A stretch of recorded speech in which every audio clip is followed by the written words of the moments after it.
अब इधर भारतीय टीम इतिहास रचती है, ओडीआई क्रिकेट की वर्ल्ड चैंपियन बनती है, पूरा देश उत्सव मना रहा होता है, खुशियां मना रहा होता है, दिवाली बन रही होती है देश में। और उधर खुद बीसीसीआई का चीफ एनकेपी साल्वे साहब शोक में डूब जाते हैं। उनका बीपी ऊपर चला जाता है, वो टेंशन में आ जाते हैं। उस समय बीसीसीआई के चीफ रहे एनकेपी साल्वे, महाराष्ट्र से आने वाले कांग्रेस के एक बहुत ही सम्मानित नेता, जो राज्यसभा में कांग्रेस के एमपी हुआ करते थे और आगे चल के 1993 में पीवी नरसिम्हा राव के अंडर कैबिनेट मंत्री भी बनने वाले थे। वो साल्वे साहब टेंशन में आ जाते हैं, शोक में डूब जाते हैं, क्योंकि उन्हें पता था कि हमारे बोर्ड के पास अब इन खिलाड़ियों को देने के लिए एक पैसा नहीं है। इसीलिए भारत के वर्ल्ड कप जीतते ही वो पहला फोन ना ही देश की प्रधानमंत्री इंदिरा गांधी को लगाते हैं और ना ही उनके सुपुत्र और कांग्रेस के जनरल सेक्रेटरी राजीव गांधी को। वो सबसे पहला फोन लगाते हैं बीसीसीआई के ट्रेजरर को और अकाउंटेंट को। वो अकाउंटेंट से पूछते हैं कि भाई ये बताओ, बोर्ड के अकाउंट में कितने पैसे पड़े हुए हैं? हमने सोचा नहीं था, लेकिन ये खिलाड़ी वर्ल्ड कप जीत गए और वर्ल्ड कप जीत के जब वापस आएंगे तो इन्हें कुछ देना तो पड़ेगा इनाम में, तो कितने पैसे दे सकते हैं? अकाउंटेंट कहता है कि सर, अगर पूरा अकाउंट भी खाली कर दें, पूरे बैंक अकाउंट पे झाड़ू फेर दें, तब भी 15-20 हजार रुपए, ज्यादा से ज्यादा 20 हजार रुपए। इसलिए वो अगला फोन अपने पीए को लगाते हैं और पीए से पूछते हैं कि भाई मैं एमपी हूं, मेरे एमपी फंड में मुझे हर साल पैसा मिलता है, तो बताओ उसमें कितने पैसे पड़े हैं, वहां से पैसे निकाले जाएं तो हम खिलाड़ियों को कितने दे सकते हैं?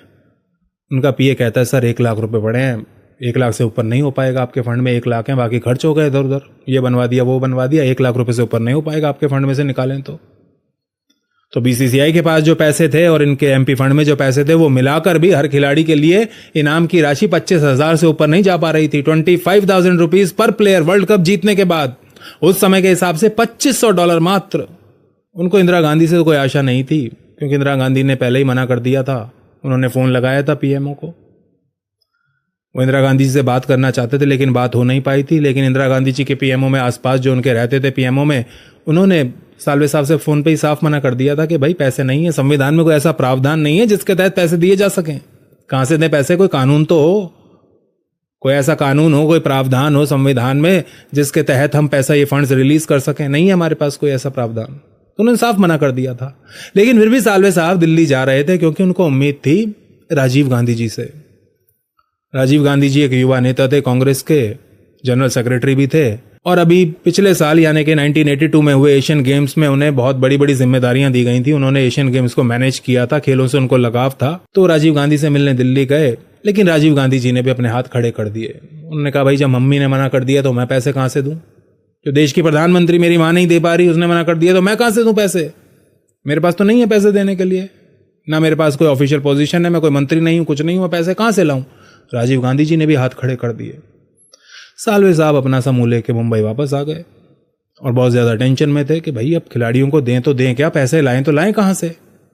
दर दर की ठोकरें खाने के बाद साल्वे साहब एक ऐसे व्यक्ति को फोन करने का निर्णय करते हैं जिसको क्रिकेट से बहुत ज्यादा लगाव था।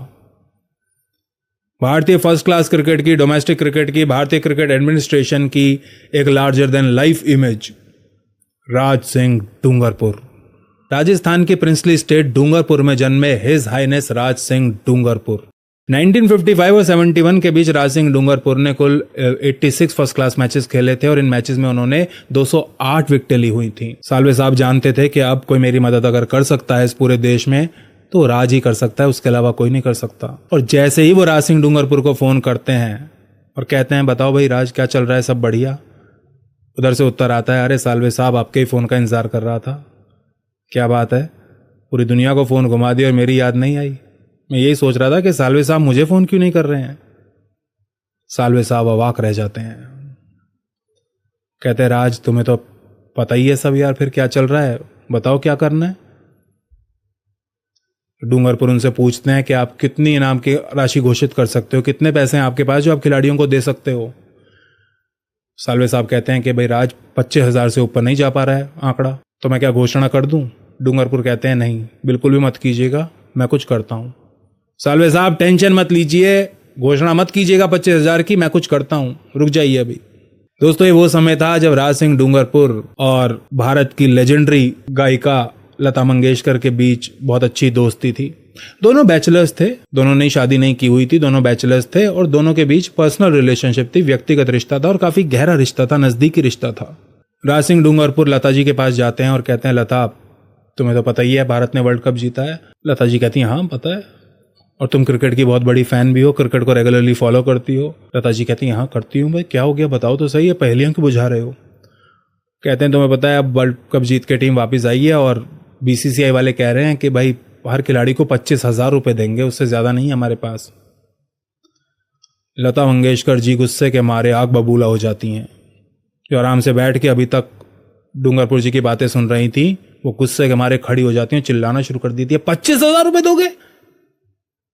क्या पागल हो गए हैं बीसीसीआई वाले? वो इतना बड़ा काम करके आए हैं, खिलाड़ी वर्ल्ड कप जीत के आ रहे हैं, तुम उन्हें 25,000 रुपए दोगे? इससे ज्यादा तो हमारे यहाँ एक सिंगर एक गाना गाने का ले लेता, 5 मिनट का गाना गाने का।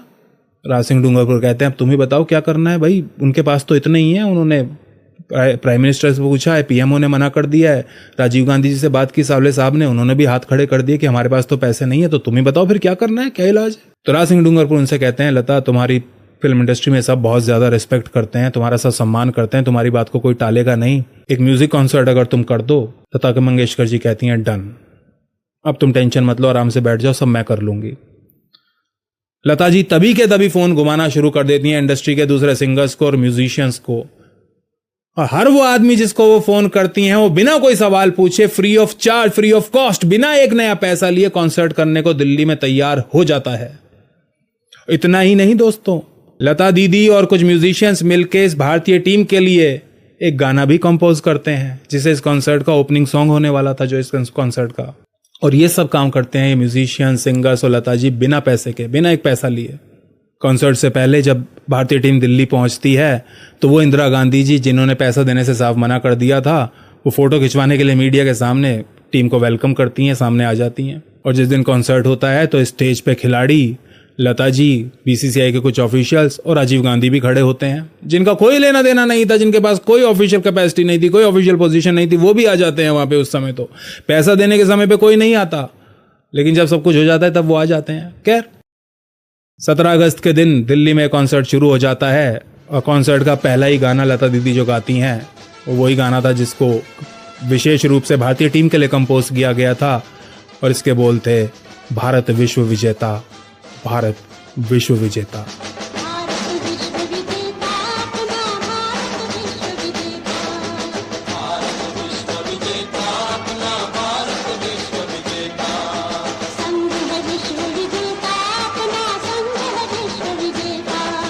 स्वर सम्राज्ञ लता जी द्वारा गाए गए इस गाने के साथ इस कॉन्सर्ट की शुरुआत होती है और ये कॉन्सर्ट खत्म भी हो जाता है। भारतीय फिल्म इंडस्ट्री के और भी कई सिंगर्स इसमें परफॉर्म करते हैं और कॉन्सर्ट खत्म होते होते ऑर्गेनाइजर्स द्वारा भारतीय टीम के लिए पूरे 20 लाख रुपए रेज कर लिए जाते हैं, 20 लाख रुपीस, और तब जाकर कहीं ये राशि भारतीय खिलाड़ियों में बांटी जाती है। कब इंदिरा गांधी 1983 में भारतीय टीम से मिली थी, उनका वेलकम करने आई थी, और इस बार नरेंद्र मोदी आए आज 2024 में 41 साल बाद। उन्होंने 40 मिनट के लिए भारतीय खिलाड़ियों के साथ बातचीत भी की, और जब वो खिलाड़ियों के साथ बातचीत कर रहे थे तब देश को एक बात ऐसी पता चली जो अभी तक नहीं पता थी, और वो बात थी भारतीय टीम के खिलाड़ी ऋषभ पंत से संबंधित। 1.5 साल पहले मेरा एक्सीडेंट हो गया था, तो काफ़ी टफ टाइम चल रहा था। वो मेरे को याद है बहुत ज़्यादा, क्योंकि आपका कॉल आया था सर मेरी मम्मी को, तो बहुत ज़्यादा दिमाग में बहुत सारी चीज़ें चल रही थी। बट जब आपका कॉल आया, मम्मी ने मेरे को बताया कि सर ने बोला कोई प्रॉब्लम नहीं है, तब थोड़ा मेंटली रिलैक्स हुआ काफ़ी। ऋषभ, जब आपका रिकवरी चल रहा था, मैंने आपसे माँ से बात किया था, मैंने 2 बातें कही थी। एक तो मैं पहले डॉक्टर से चर्चा की थी, तो डॉक्टरों से मैंने ओपिनियन लिया था। फिर मैंने कहा कि भाई कहीं इसको बाहर ले जाना है तो आप मुझे बताइए, हम चिंता करेंगे। लेकिन मुझे आश्चर्य था आपकी माँ के आत्मविश्वास का। ऐसा लग रहा था, जब मैं उनसे बात कर रहा था, मेरा परिचय तो नहीं था, कभी मिला तो नहीं था, लेकिन ऐसा लग रहा है जैसे वो मुझे आश्वासन दे रही है। यार बड़ा बड़ा बड़ा गजब का था जी। दोस्तों, एक तरफ तो हमारे देश में इंदिरा गांधी और राजीव गांधी जैसे प्रधानमंत्री रहे हैं, मोरारजी देसाई जैसे प्रधानमंत्री रहे हैं, जिसकी वजह से ना जाने कितने RNDW के एजेंट्स को पाकिस्तान में अपना जीवन खोना पड़ा, आज तक भी जेल में सड़ रहे होंगे। दूसरी तरफ हमारे देश में आज हमें एक नरेंद्र मोदी जैसा प्रधानमंत्री मिला है। उसके एक खिलाड़ी को, और कोई बहुत बड़ा स्टार खिलाड़ी नहीं, नॉर्मल सा खिलाड़ी, एक खिलाड़ी का एक्सीडेंट हो जाता है, उसको चोट लग जाती है, तो पर्सनली उसके ट्रीटमेंट को सुपरवाइज करता है, उसकी मां को फोन करके दिलासा देता है।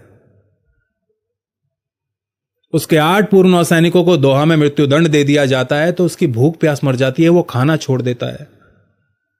जब तक उनको देश में वापस नहीं ले आता जेल से बाहर निकाल के, तब तक चैन से नहीं बैठता। आज हमें एक ऐसा प्रधानमंत्री मिला हुआ है और हम अभागे उसको 270 सीटें